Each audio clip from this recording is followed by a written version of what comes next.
Wifi को password change गर्नको लागि सबभन्दा पहिला योमा टच गर्नुहोस्। टच गरिसकेपछि सबभन्दा सजिलो तरिकाबाट डिस होम फाइबर नेटको वाइफाई को पासवर्ड चेन्ज गर्नको लागि यो भिडियो अन्तिमसम्म हेर्नु होला।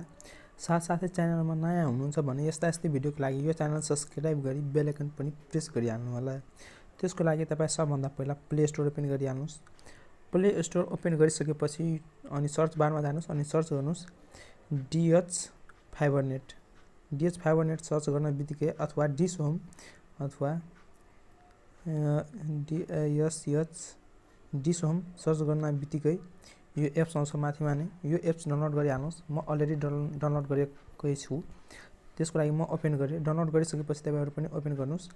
ओपन गरिसकेपछि योमा एउटा आइडी माग्नेछ। मेरो पनि भइरहेछ। ओपन भइहाल्यो। योमा कुनै ठाउँमा यो बाहेक कुनै अर्को ठाउँमा एकचोटि टच गरिहाल्नुहोस्। टच गरिसकेपछि यस्तो आउँछ लगइन एन्ड रजिस्टर गरेर अनि यो लगइनमा टच गरिहाल्नुहोस्। अनि टच गरिसकेपछि योमा माग्ने छ कस्टमर आइडी अथवा मोबाइल नम्बर। कस्टमर आइडी थाहा छ भने कस्टमर आइडी नै हाल्नुहोस्, राम्रो हुन्छ। अथवा तर जुन तपाईको मोबाइल नम्बर रजिस्टर छ त्यो नम्बर हाल्दा पनि यो एप्स खुल्नेछ। म आइडी नै हालिरहेको छु। मेरो आइडी छ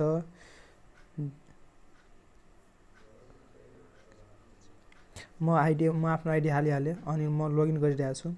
लगइन गर्दाखेरि जुन नम्बर रजिस्टर छ योमा त्यो नम्बरमा एउटा ओटिपी आउनेछ।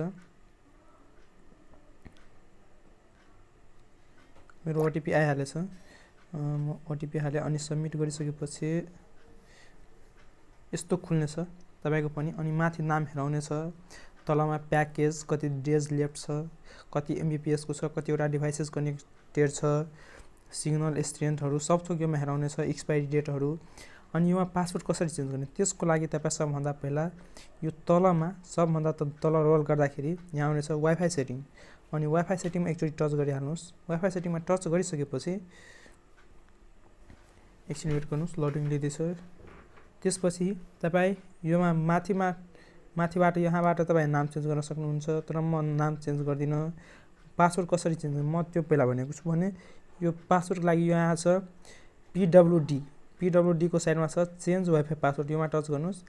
योमा टच गरिसकेपछि योमा हाल्नुहोस्। तपाईले जुन पासवर्ड मन लागिरहेछ त्यो पासवर्ड हाल्दिनुस्। हालिसकेपछि यहाँ छ तलमा सबमिट। योमा सबमिट गर्दाखेरि तपाईको वाइफाई को पासवर्ड चेन्ज हुनेछ। तर म पासवर्ड अहिले चेन्ज गर्दिन।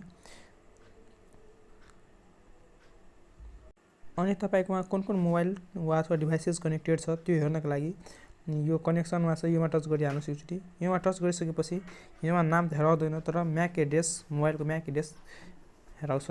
योमा हेर्न सक्नुहुन्छ तपाईको यो म्याक एड्रेस भएको मेरोमा एउटा कनेक्टेड छ, दुईटा, तीनटा, चारवटा मेरोमा कनेक्टेड छ।